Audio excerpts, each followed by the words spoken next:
Courage courage தான் எல்லாத்துக்குமே ஒரு பேஸ். கரேஜ் தான் எல்லாத்துக்குமே ஒரு பவர். அப்படிப்பட்ட அந்த பவர் எதிலிருந்து ஆரம்பிக்கிறது தெரியுமா?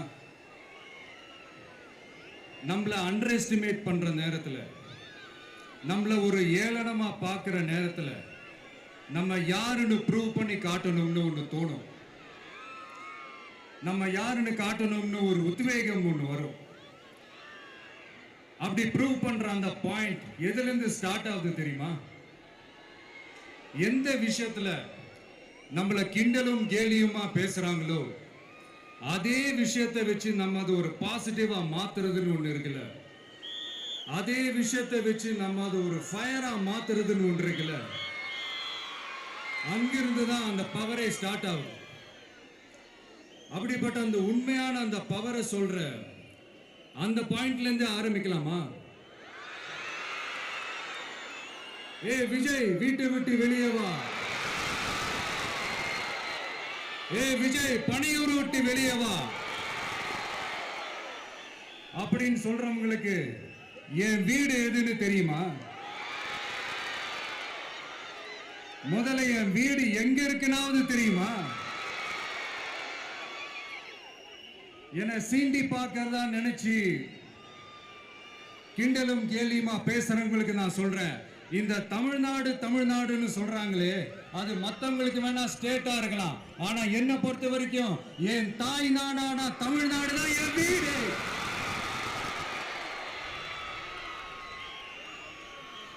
என் வீட்டுல மொத்தம் எத்தனை பேர் இருக்காங்க தெரியுமா?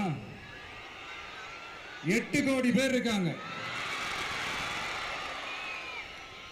ஒட்டுமொத்த தமிழ்நாட்டு மக்களும் என் வீட்டு மக்கள், என் குடும்பம், என் உறவு, என் சொந்தம். எனக்கு எல்லாமும் கொடுத்த இந்த 8 கோடி சொந்தங்களுக்கு இனிமே எல்லாமுமா கூட நிக்க போறது இந்த விஜய் மட்டும்தான். தமிழ்நாட்டோட முதல் படை வீரனா, தமிழ்நாட்டோட முதல் பாதுகாவலனா அவங்க கூடவே நிக்கணும்ன்றதுதான் என்னுடைய குறிக்கோள். இன்னைக்கு இந்த விஜய், உங்க விஜய் உங்ககிட்ட ஓட்டு கேட்டு மட்டுமே வரல, உங்ககிட்ட நீதி கேட்டும் வந்திருக்கிற. ஆக்சுவலா உங்களுக்காக நீதி கேட்கறதுக்காக தான் நான் அரசியலுக்கே வந்தேன். ஆனா இன்னைக்கு நான் உங்ககிட்ட நீதி கேட்கறதுக்காக வந்திருக்கிறேன். இந்த விஜய் என்னங்க தப்பு பண்ணா? தன்னை நேசிச்ச தன்னுடைய மக்களுக்காக அரசியலுக்கு வந்தா அது ஒரு தப்பா?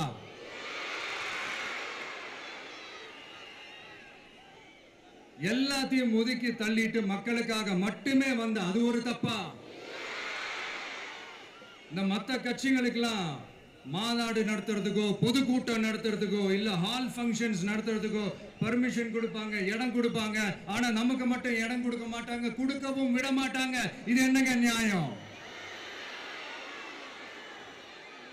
நான் போய் மக்களை சந்திக்கிறதுக்கோ இல்ல மக்கள் வந்து என்ன சந்திக்கிறதுக்கோ ஒரு உரிய இடமோ இல்ல உரிய பாதுகாப்போ மற்ற கட்சிகளுக்கு எல்லாம் கொடுப்பாங்க. ஆனா எனக்கு கொடுக்க மாட்டாங்க, கொடுக்கவும் விட மாட்டாங்க. இது என்னங்க நியாயம்? இந்த SOPs சொல்லுவாங்க, அதனுடைய ஃபுல் ஃபார்ம் வந்து ஸ்டாண்டர்ட் ஆபரேட்டிங் ப்ரொசீஜர். ஆனா எனக்கு மட்டும் அது ஸ்டாலின் சார் ஆபரேட்டிங் ப்ரொசீஜர். இது என்னங்க நியாயம்?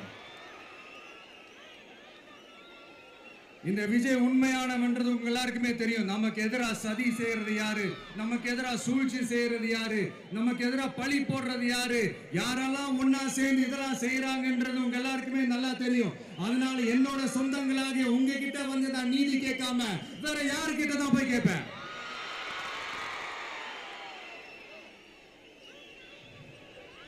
செல்ஃபே எடுக்காத ஒரு கூட்டணி கணக்கு, செல்ஃபே எடுக்காத ஒரு அறத பழைய அரித்மெட்டிக் கணக்கு, இதெல்லாம் வேலைக்கே ஆகாது. ஆணித்தரமா அடிச்சு சொல்றேன். அப்புறம் இந்த காசு கொடுத்து ஓட்டு வாங்கிடலாம்னு கனவு காண்றாங்கல்ல, அதுவும் இந்த விஜய் வந்ததுக்கு அப்புறம் நடக்கவே நடக்காது. வண்டி வண்டியா கொண்டாந்து குட்டுவாங்க. 1000, 2000, 3000, 4000, 5000. சாமி மேல சத்தியெல்லாம் வாங்குவாங்க. அப்படிதான் இத்தனை வருஷமா உங்களை ஏமாத்தி இருக்கிறாங்க. வாங்கிக்கங்க, சந்தோஷமா வாங்கிக்கங்க. எல்லாம் உங்க பணம் தான். வாங்கிக்கிட்டு அவங்க காதிலே விசில ஊதி அனுப்புங்க. எப்படி? அவங்க செவிலே விசில ஊதி அனுப்புங்க.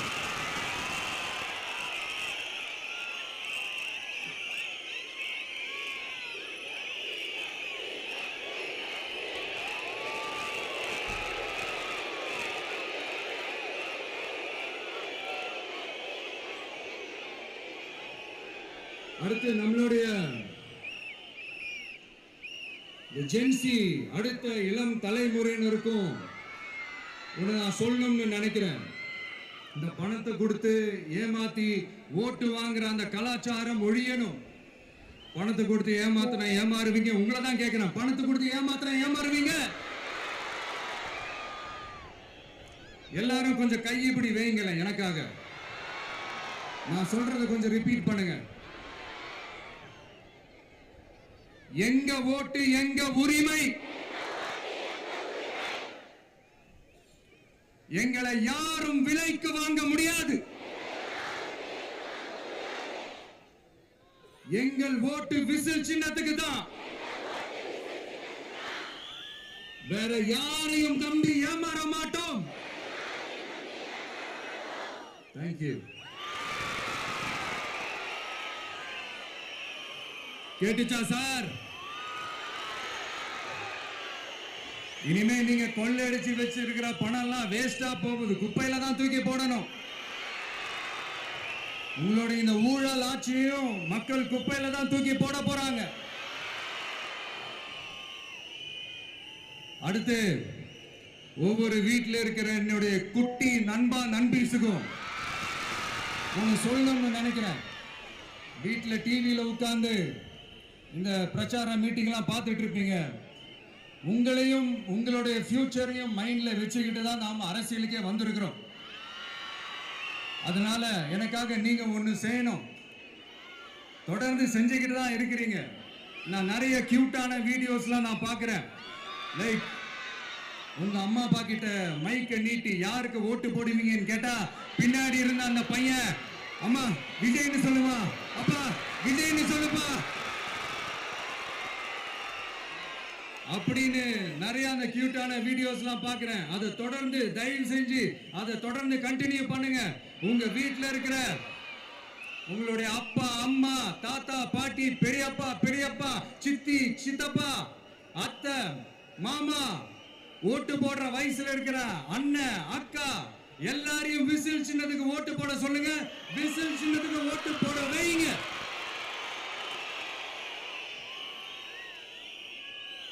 இந்த தேர்தல் நெருங்கிற இந்த நேரத்தில் பொலிட்டிக்கலா ஸ்பீக்கிங் டு த பாயிண்ட் ஒரே ஒரு விஷயம் நான் சொல்லணும். நாங்க அரசியலுக்கு வந்தது எந்த கட்சியும் ஒழிக்கிறதுக்கோ அழிக்கிறதுக்காகலாம் நாம் அரசியலுக்கு வரல.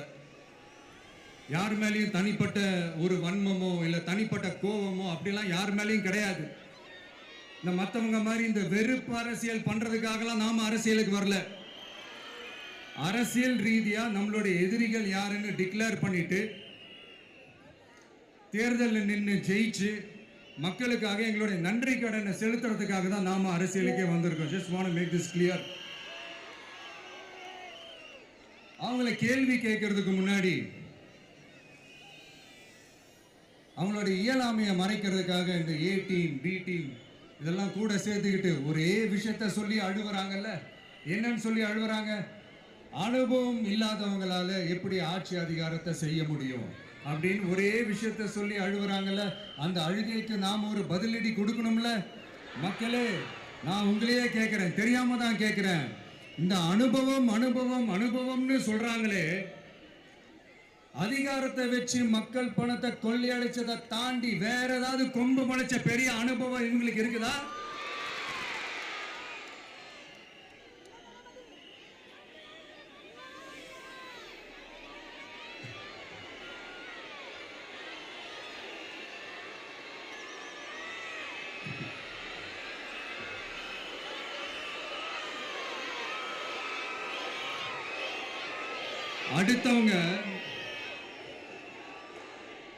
அடுத்தவங்க ஆரம்பிச்ச அரசியல் கட்சியில, அடுத்தவங்களுடைய அட்ரஸ்ல அரசியல்வாதிகளா இருந்துட்டு இருக்கிற இவங்க எல்லாருக்கும் ஒரு சவால். என்ன மாதிரி தனியா, என்ன மாதிரி சொந்தமா ஒரு கட்சி ஆரம்பிச்சு 1% அட்லீஸ்ட் 1% வாக்கு வாங்கி காட்டுற அந்த தில் இருக்குதா, திராணி இருக்குதா? 30 வருஷமா மக்கள் இயக்கமா இருந்து இன்னைக்கு மிகப்பெரிய ஒரு அரசியல் கட்சியா வளர்ந்து இந்த கூட்டணி கட்சிகள் மட்டுமே நம்பி இருக்கிற 75 வருஷ கட்சி, 50 வருஷ கட்சின்னு இன்னைக்கு ஆட்சி அதிகாரத்தில் இருந்துட்டு இருக்கிற இவங்க எல்லாரையும் மீறி இன்னைக்கு களத்துல தனியா நின்னு இந்த 2 வருஷத்துல முதன்மை சக்தியா வளர்ந்து 30% தாண்டி இன்னைக்கு மக்கள் ஆதரவை பெற்றிருக்கிற நமக்கு அனுபவம் இல்லையா? உங்களுடைய அனுபவம் என்னன்னு சொல்லட்டுமா? கட்சி ஆரம்பிச்ச அண்ணாவை மறந்தது, கட்சி ஆரம்பிச்ச எம்ஜிஆர் அவர்களை மறந்தது, கட்சியை வளர்த்த ஜெயலலிதா மேடம் அவங்களை மறந்தது. இவங்க எல்லாரும் சொன்ன விஷயங்கள், பேசின விஷயங்கள், எதையெல்லாம் ஃபாலோ பண்ணணும்னு சொன்ன விஷயங்கள் எல்லாத்தையும் மறந்தது. இவங்களுக்கு நமக்கு அனுபவம் இல்லையா? நமக்கு அனுபவம் இல்லதான். கொள்ளை அடிக்கிறதுலாம் எங்களுக்கு அனுபவம் இல்லதான். அதெல்லாம் எங்களுக்கு சுட்டு போட்டாலும் வராது.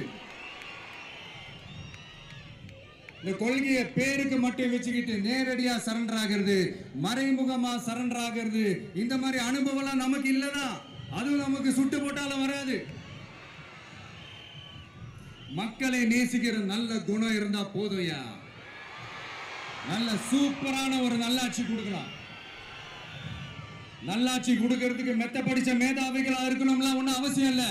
காமராஜர் அவர்கள் மாதிரியோ, எம்ஜிஆர் அவர்கள் மாதிரியோ மக்கள் சக்தியின் துணையால, மக்கள் மேல அக்கறையா இருக்கக்கூடிய நல்ல அதிகாரிகளின் துணையால சூப்பரான ஒரு நல்லாட்சி என்னால கொடுக்க முடியும், செஞ்சு காட்டுறேன்.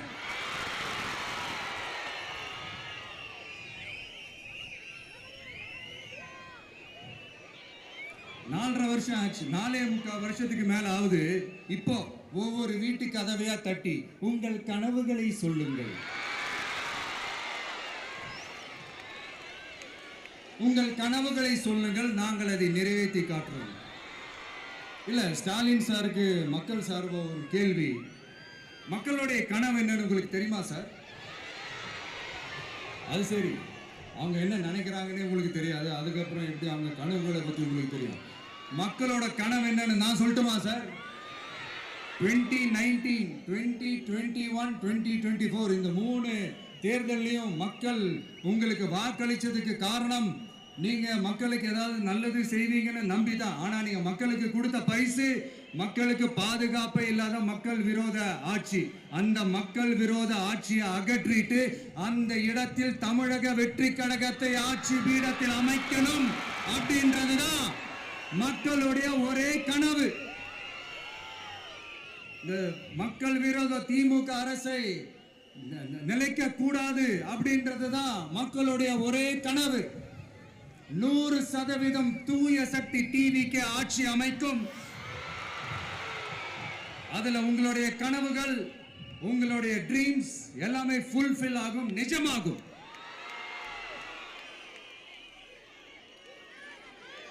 தமிழ்நாடு எப்பவுமே டெல்லிக்கு அவுட் ஆஃப் கண்ட்ரோல் அப்படின்ட்டு ஸ்டாலின் சார் அடிக்கடி சொல்லுவாங்க. ஸ்டாலின் சார் எதெல்லாம் அவுட் ஆஃப் கண்ட்ரோல் இப்ப நான் கொஞ்சம் சொல்லட்டுமா? முதல்ல சட்டம் ஒழுங்கெல்லாம் அவுட் ஆஃப் கண்ட்ரோல், பெண்கள் பாதுகாப்புல அவுட் ஆஃப் கண்ட்ரோல், இளைஞர்கள் வேலை வாய்ப்புல அவுட் ஆஃப் கண்ட்ரோல், மொத்தத்தில் அவரோட ஆட்சியே ஒரு அவுட் ஆஃப் கண்ட்ரோல். இந்த வருஷம் பிகினிங்ல சட்டசபையில பேசும்போது சொல்றாங்க, மக்கள் எல்லாரும் ரொம்ப மகிழ்ச்சியா இருக்கிறாங்க, அதனால நானும் ரொம்ப மகிழ்ச்சியா இருக்கிறேன் அப்படின்னு.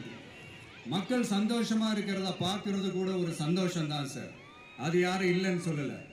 அப்படி உண்மையிலேயே மக்கள் உண்மையிலேயே சந்தோஷமா இருக்கிறாங்க அப்படின்னா ஏன் சார் விவசாயிகள் போராட்டம் நடக்குது? ஏன் சார் மீனவர்கள் போராட்டம் நடக்குது? ஏன் தொழிலாளர்கள் போராட்டம் நடக்குது? தூய்மை பணியாளர்கள் போராட்டம் ஏன் நடக்குது?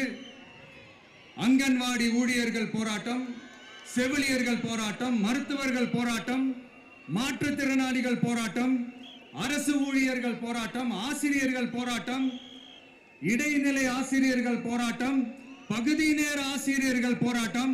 இதெல்லாம் உங்க ஆட்சியில மக்கள் மகிழ்ச்சியா இருக்காங்கன்றதுக்காக நடக்கிற போராட்டமா சார்? எனக்கு தெரிஞ்சு மக்கள் சந்தோஷமா இருக்கிறாங்கன்னா பொங்கல் வச்சு கொண்டாடுவாங்கன்னு கேள்விப்பட்டிருக்கிறேன். உங்க ஆட்சியில தான் போராட்டம் நடத்தி அவங்களுடைய மகிழ்ச்சியை வெளிப்படுத்துறாங்கன்னு நினைக்கிறேன். இன்னும் தீரவே தீராத பிரச்சனைகள்னா இருக்கிற இடம் பிரச்சனை, பார்க்கிற வேலை பிரச்சனை, பண்ற தொழில் பிரச்சனை, விலைவாசி பிரச்சனை, தண்ணி பிரச்சனை, பஸ் வசதி இல்லைன்ற பிரச்சனை, ரோடு சரி இல்லைன்ற பிரச்சனை, ஆஸ்பத்திரி சரியா இல்லைன்ற பிரச்சனை. இப்படி எல்லாம் ஒரு அடிப்படை விஷயங்களே பிரச்சனையா இருந்தா அப்போ ஆளுங்கட்சின்னு ஒண்ணு எதுக்கு தான் இருக்கிறாங்க அப்படின்னு தானே மனசுல தோணும் மக்களுக்கு. ஆட்சிக்கு வர்றதுக்கு முன்னாடி தான் பொய்யா அடிச்சு விட்டீங்க. இப்ப ஆட்சியை விட்டு போகும்போது கூட பொய்யா பேசுறீங்களே சார், என்ன சார் இது? மாத்தி மாத்தி பேசுறதுல நீங்க வேற லெவல் தான் சார். ஆட்சிக்கு வந்த அடுத்த வருஷமே 2022ல 70% வாக்குறுதிகளை நிறைவேற்றிட்டோம்னு சொன்னாங்க.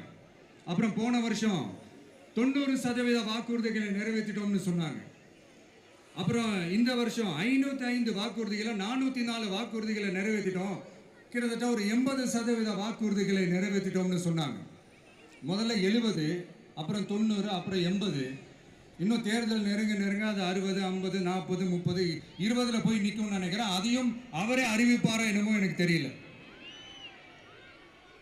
முதல்வர் ஸ்டைல்லையே சொல்லணும்னா, பொய்யிலேயே பிறந்து பொய்யிலேயே வளர்ந்த புலவர் பெருமானே, கொஞ்சம் அதை திருத்தி சொல்றேன், புலவர் பெருமானே.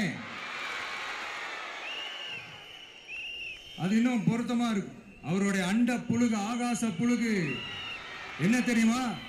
பெண்களுக்கு பாதுகாப்பு தமிழ்நாட்டில் எங்க போனாலும் கொட்டி கிடக்குதான். அப்படி அது உண்மைனா அண்ணா யூனிவர்சிட்டி அந்த பொண்ணுக்கு ஏன் சார் அப்படி ஒரு கொடுமை நடந்துச்சு? கோவை கல்லூரி பெண்ணுக்கு ஏன் சார் அப்படி ஒரு கொடுமை நடந்துச்சு?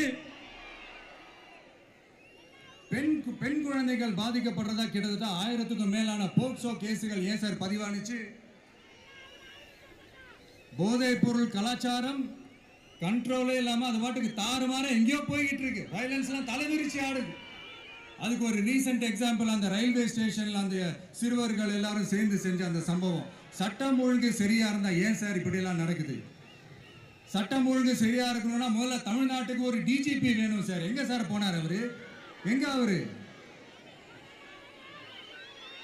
சும்மா இந்த ஆக்டிங் ஆபீசரை வச்சுக்கிட்டு அரசாங்கத்தை நடத்துனீங்கன்னா இப்படிதான் சட்டம் ஒழுங்கு சந்தி சிரிக்கும். முதல்ல தமிழ்நாட்டுக்கு ஒரு டிஜிபியை போடுங்க சார். அதுக்கப்புறமாச்சும் சட்டம் ஒழுங்கு சரியாகுதான்னு பார்ப்போம். சரிப்பா, கேள்வியா கேட்கிறிய, நீ வந்தா என்ன செய்வ அதானே கேட்கறீங்க. கரெக்ட், கேட்கணும். மக்களோட அடிப்படை தேவைகளை தீர்க்கிறது தான் நம்மளுடைய ஃபர்ஸ்ட் வேலையே. அதை தீர்க்கிறதுக்கான அந்த தேடி போறது, அதோட சொல்யூஷனை தேடி போறது தான் நம்மளுடைய ஃபர்ஸ்ட் அஜெண்டாவே. கொஞ்சம் வெயிட் பண்ணுங்க, தேர்தல் அறிக்கை ரெடி ஆயிட்டு இருக்கு. தெளிவான ஒரு தேர்தல் அறிக்கையாவது வரும். என்ன நம்புற உங்களை நான் டிசப்பாயிண்ட் பண்ணவே மாட்டேன்.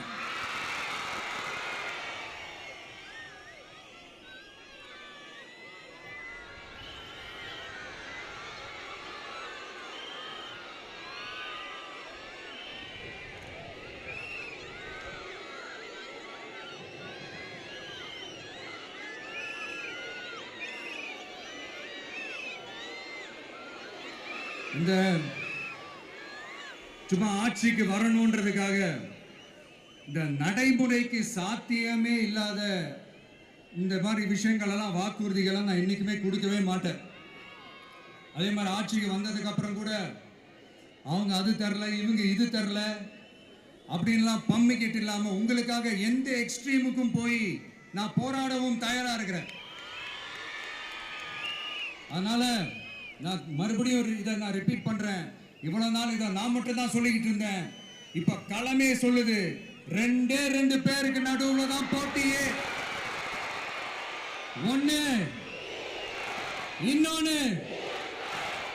ஒண்ணு தூய சக்தி டிவிக்கு, இன்னொன்னு தீய சக்தி டிஎம்கே.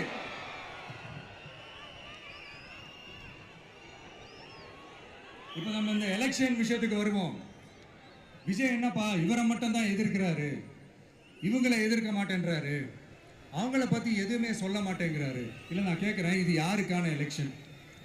தமிழ்நாடு சட்டசபைக்கான ஒரு தேர்தல். இப்ப இங்க யார் ஆட்சியில் இருக்கிறா? யாரு பொய்யா வாக்குறுதிகளை கொடுத்து மக்களை ஏமாத்துறது? யாரு மக்கள் விரோத ஆட்சியை நடத்துறது? அப்ப இங்க யாரை அகற்றணும்? இந்த மக்கள் விரோத திமுக அரசை அகற்றணும்னா நம்ம யாரை எதிர்க்கணும்? எதுக்கு தேவையில்லாம பல முறை மக்கள் ஆல்ரெடி டிலீட் பண்ணவங்களை எதுக்கு நம்மளுடைய கான்சென்ட்ரேஷன், நம்மளுடைய டார்கெட் திமுகன்றப்போ டார்க்னஸ் குள்ள எதுக்கு கல்லெறியணும்? இங்க மக்களை விரும்புற விஜய் வேணுமா, இல்ல மக்கள் விரோத ஆட்சி நடத்துற ஸ்டாலின் சார் வேணுமா? அவ்வளவுதான் இந்த தேர்தலே.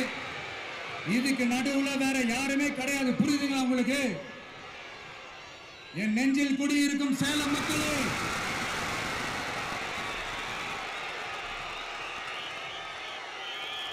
One last simple question. Vijaya நம்புறீங்களா, ஸ்டாலின் சார நம்புறீங்களா? அவ்வளவுதான், முடிஞ்சு போச்சு. கதம். போர் முழக்கம் உங்களை ஒரு நிமிஷம் கூட தூங்க விடாது. இந்த போன லாஸ்ட் வீக் இந்த டிஎன்பிஎஸ்சி இந்த எக்ஸாம்ஸ், இந்த குரூப் 2 எக்ஸாம்ஸ் அதை அனௌன்ஸ் பண்ணிட்டு உடனே அதை கேன்சல் பண்ணிட்டாங்க. இது உலகத்துக்கு எல்லாருக்கும் தெரியும். கேன்சல் பண்ணிட்டு ரொம்ப சிம்பிளா டெக்னாலஜி ஏதோ சம் ஃபால்ட், டெக்னிக்கல் ஃபால்ட் அப்படின்னு சொல்லி அதை கடந்து போயிட்டாங்க.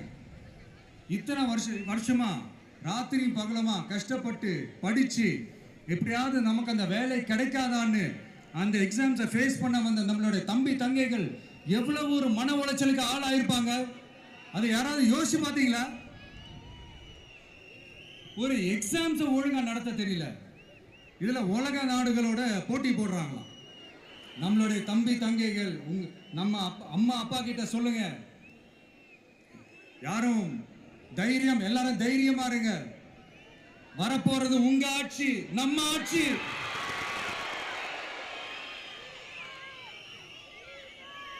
அதனால இந்த மாதிரிலாம் எதுவும் நடக்காம சமூக நீதிக்கான ஒரு நல்ல ஆட்சியை அமைப்போம்.